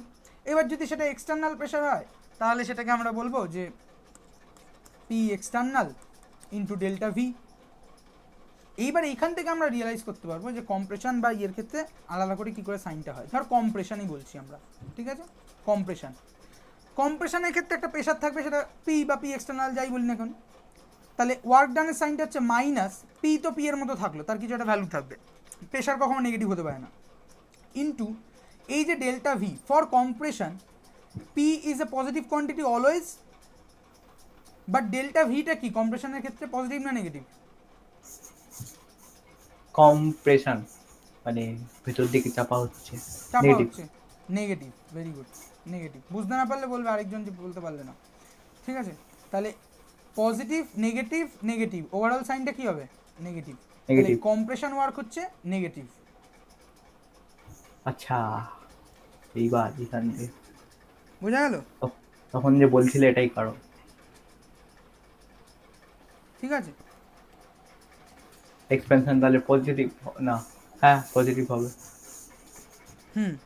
এক্সপেনশন তাহলে এক্সপেনশন নেগেটিভ হবে না, এক্সপেনশন পজিটিভ হবে। দেখ এক্সপেনশনের ক্ষেত্রে কি হয়, এই পাশে নেগেটিভ পজিটিভ নেগেটিভ নেগেটিভ হবে। Work done equal to P into delta V, negative sorry positive delta positive positive. এই দাঁড়া, আমরা এখানে ভুল করেছি, এটা পজিটিভ হবে। নেগেটিভ জানি তো, নেগেটিভ গুণ হ্যাঁ করলে তুমি পজিটিভ হয় না? তুমি ভুল করেছো। হ্যাঁ তো তখন তো ধরাসনি, এখন আমি দেখতে পেলাম এখন। হ্যাঁ নেগেটিভ, ঠিক আছে? তাহলে কম্প্রেশন ওয়ার্ক হচ্ছে তাই ভাবছি আমি তখন নেগেটিভ হবে এটা। কম্প্রেশন ওয়ার্ক হচ্ছে পজিটিভ আর এক্সপেনশন ওয়ার্ক হচ্ছে নেগেটিভ। এইবার আমরা যে কনভেনশনটা শিখেছিলাম সেইভাবে রিয়েলাইজ করি। কম্প্রেস করতে গেলে কি করতে হয়, বাইরে থেকে বাইরের সারাউন্ডিংস এখানে প্রেশার দিচ্ছে তো, হ্যাঁ তাহলে work on the system by surrounding, by surroundings, তার সাইন কি হয়? হ্যাঁ নেগেটিভ। ভাই পজিটিভ, এই তোর ঘরে কাজ হচ্ছে তো পজিটিভ পজিটিভ পজিটিভ, তাই পেয়েছি আমরা, টাকা পাচ্ছি। হ্যাঁ তাহলে আমরা 2 দিয়ে 4 করতে পারলাম। 2 আচ্ছা হ্যাঁ। আবার ফর কম্প্রেশন, এই আরে হয়েছে, তুই এটা ভুল লিখেছিলাম, আমি কেটে দিচ্ছি। ফর কোনটা ভুল লিখেছিলাম? ওই এনার্জি আসা যাওয়া। না না, ওটা ঠিক লিখেছিলাম, ভুল করেছিলাম হচ্ছে আমি ওই ভেক্টর ক্যালকুলেশন থেকেই মাইনাস প্লাসটা করতে গেছিলাম, ঠিক আছে, কারণ আমার এইটা মাথায় ছিল আর ওখান থেকে ওটা করে করে দিয়েছি খেয়াল না করে, ঠিক আছে, ওই ক্ষেত্রে যে সবসময় থিটাটা ই হবে খেয়াল করিনি সেই মুহূর্তে, যাই হোক। আর ওরা ঠিকই লিখেছিল। হুম, যখন আমার এটা কি বললাম, এক্সপ্যানশন বললাম তাই তো নাকি, না কম্প্রেশন Expansionটা তো negative। এটা কম্প্রেশন বললাম। এবার যখন এক্সপ্যানশন হচ্ছে তখন কি হচ্ছে, সিস্টেম পিস্টনটাকে উপর দিকে ঠেলছে, তাহলে work by the system on the surroundings, তাই তো? হ্যাঁ, তাহলে তার সাইন কি শিখেছি আমরা, নেগেটিভ। নেগেটিভ, এবং আমরা তাই পেয়েছি, আমরা এই যে নেগেটিভ। নাইস। তাহলে 2 2 4 হলো। আর তো মনে হয় না আজকে পড়ানো যাবে না, হ্যাঁ ডেল, তাহলে আচ্ছা 2 2 4 হলো, এই কথাটা আমি বলি, সব কথারই মানে আছে কম বেশি, ঠিক আছে, এটা অরিজিৎ শুনেছি, সুতনুকাকে বলি নতুন করে, সেটা হচ্ছে যে 2 2 4 করা কিন্তু এত সহজ ব্যাপার না। 2 2 4 হয় সবসময়, সুতনুকা উত্তর দেবে। হ্যাঁ মাইক মিউট করলাম। কোথায় সুতনুকা? বাংলা ক্লাস করতে চলে গেছে।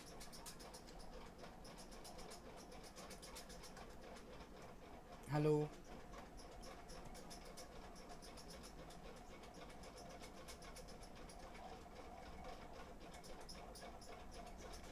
যা উত্তর দিচ্ছে না, তাহলে কি করবো, শেষ করে দিই।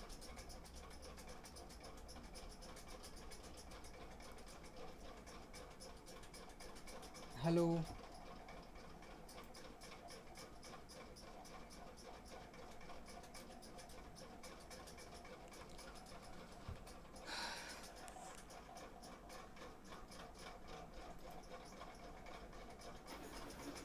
টেস্ট করার পর দাঁড়াবে, চলে যাবে না, কথা আছে।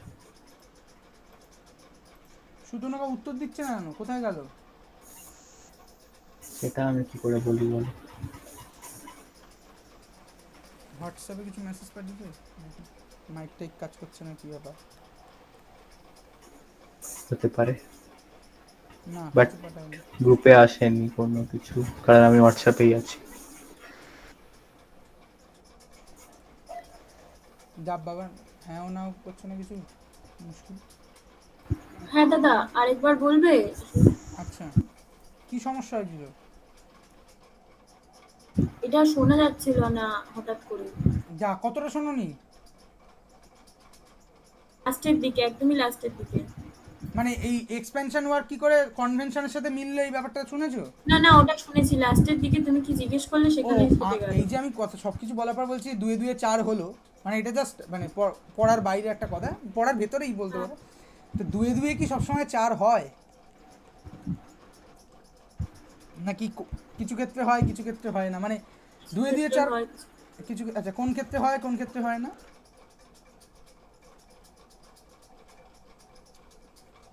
2 2 4 মানে 2 যোগ 2 4, এটা কি সবসময় সত্যি নাকি কিছু সময় সত্যি কিছু সময় মিথ্যা, নাকি পুরোপুরি মিথ্যা?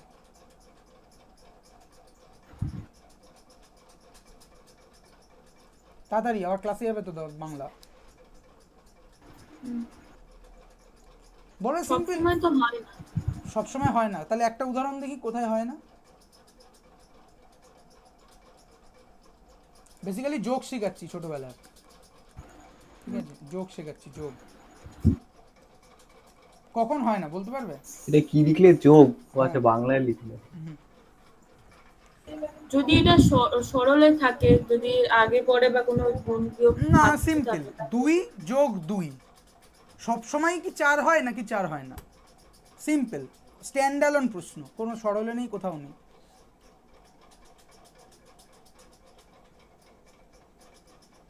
একটা মজার জিনিস শিখতে পারবে যদি এটা মানে ঠিক করে মানে উত্তর দিতে পারো বা না পারো, কিন্তু ভাবনা চিন্তাটা যদি করো। যাই হোক, বলো হয় না হয় না? তুমি নতুন স্টুডেন্ট পেলেই তাকে পাগল বানিয়ে দাও। হ্যাঁ, তুমি স্টুডেন্ট পেলেই তাকে পাগল বানিয়ে দাও, এমন এমন কোশ্চেন করো। আর তারপর যখন সে পাগল থেকে আস্তে আস্তে চালাক পাগল হয়ে ওঠে তখন সেটা ঠিক। কি হবে না, কিছু ইনসাইট আছে? দাদা একটু দাঁড়াও, একটু ভাবি। হ্যাঁ হ্যাঁ, সমস্যা নেই, ভাবো। তোমার ক্লাস আছে, আমার তো ক্লাস নেই।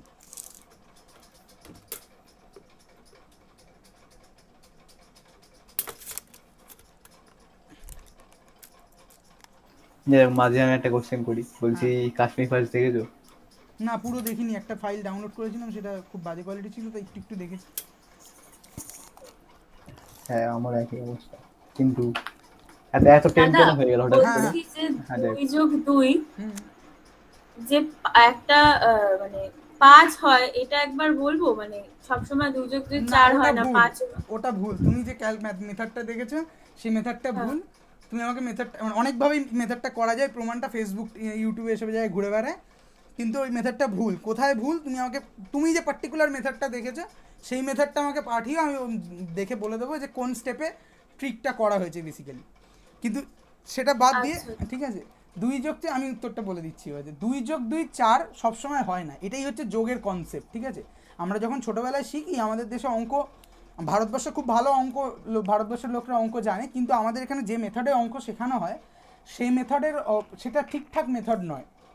পার্থক্যটা হচ্ছে যে আমাদের এখানে থেকে নিশ্চিতভাবে ভালো মাইন্ডের, মানে ম্যাথামেটিক্যাল মাইন্ড বেরোয়। তার কারণ হচ্ছে কিছু কিছু লোক, মানে সেরা তো কয়েকজনই হয় না, ফলে যারা সেরা হয় তারা খুব ভালোভাবে কোনো না কোনো জায়গা থেকে অঙ্কটা শিখতে পারে। কিন্তু গ্রসলি, অ্যাভারেজলি যেভাবে আমাদেরকে অঙ্কটা শেখানো হয় ছোট থেকে বড় অবধি, তার মধ্যে খামতি আছে। শুধু অঙ্ক নয়, গোটা শিক্ষা ব্যবস্থার মধ্যেই খামতি আছে, ঠিক আছে। ছেড়ে ছেড়ে দিলে অঙ্কেতে বিশাল খামতি আছে। বিদেশের ক্ষেত্রে ফিনল্যান্ড বা এই সমস্ত দেশে কী হয়, ওদের অঙ্কটা, ওরা আমাদের থেকে এরকম, আমাদের মধ্যে এত সেরা সেরা ম্যাথামেটিশিয়ান ওদের মাথা থেকে বেরোয় না, যদিও জার্মানি থেকে মানে আনপ্যারালাল, ওরা জার্মানি এইসব জায়গায় একদম আনপ্যারালাল মাইন্ড বেরোয়। কিন্তু এইবার মজার ব্যাপারটা হচ্ছে যে ওদের ওখানে তবু একটা মেথড আছে শেখানোর, আর আমাদের এখানে খালি মানে পদ্ধতিগুলো শিখিয়ে দায় সারা হচ্ছে। দেখো, যোগের কনসেপ্ট হচ্ছে, যোগ কখনো ডিফারেন্ট কোয়ান্টিটির মধ্যে করা যায় না। যদি বলি দুটি ছেলে, ঠিক আছে, বা টু বয়েজ প্লাস 2 গার্লস, এর যোগফল কি 4 হতে পারে? না, এটা করাই রাশি যাবে দুটো না, আলাদা। রাশি দুটোই আলাদা, এই যোগটাই করা যাবে না। তাই সবসময় 2 যোগ 2 4 হয় না। তখনই 2 যোগ 2 4 হবে যখন 2 আর 2 একই রাশিতে অবস্থান করছে। এটা মজার ছলে শেখানো হলো। এটা শেখানোর মানে হচ্ছে এটাই, যে আমরা যেগুলো খুব সহজ ভাবি, সেগুলোর পেছনে খুব জটিল, মানে গূঢ় অর্থ লুকিয়ে আছে। অর্থাৎ সব কিছু যে মিলে যাবে সুন্দরভাবে দিনের শেষে, নাই মিলতে পারে। মিলাতে গেলে ঠিক ঠিক এক্সপ্লেনেশন খুঁজতে হয়, পরিশ্রম করতে হয়। এইটা শেখানোর জন্য এই উদাহরণটা দেওয়া, ঠিক আছে। আর তার সঙ্গে সঙ্গে এটাও শিখিয়ে দেওয়া হলো, দেখো, আমি জানি না যোগ যখন শিখেছো ছোটোবেলায়, এটা বলা হয়েছে আমাদেরকে যে হয়তো যে এরমভাবে করা যায় না এক রাশি, কিন্তু আমি জিনিসটা রিয়েলাইজই করি না আমরা, যে যোগ কখনো বিজাতীয় রাশির মধ্যে হতে পারে না, সমজাতীয় রাশির মধ্যে হতে হয়, ঠিক আছে। তাহলে 2 যোগ 2 সবসময় 4 হয় না, ঠিক আছে। আর তুমি আমাকে ওই মেথডটা পাঠিও, পার্টিকুলার মেথডটা, যে মেথডটা তুমি দেখেছো 2 যোগ 2 5 হয়, হ্যাঁ, সেই মেথডটা আমি বলে দেবো কোথায় ভুল আছে। যাই হোক, তাহলে আজকে ক্লাস শেষ হলে যাও বাংলা ক্লাস করতে যাও। পরের দিন আমরা বসছি। ও, প্র্যাকটিক্যালের ক্লাসটা তাহলে কবে করবো? রাত 12টা। হুম।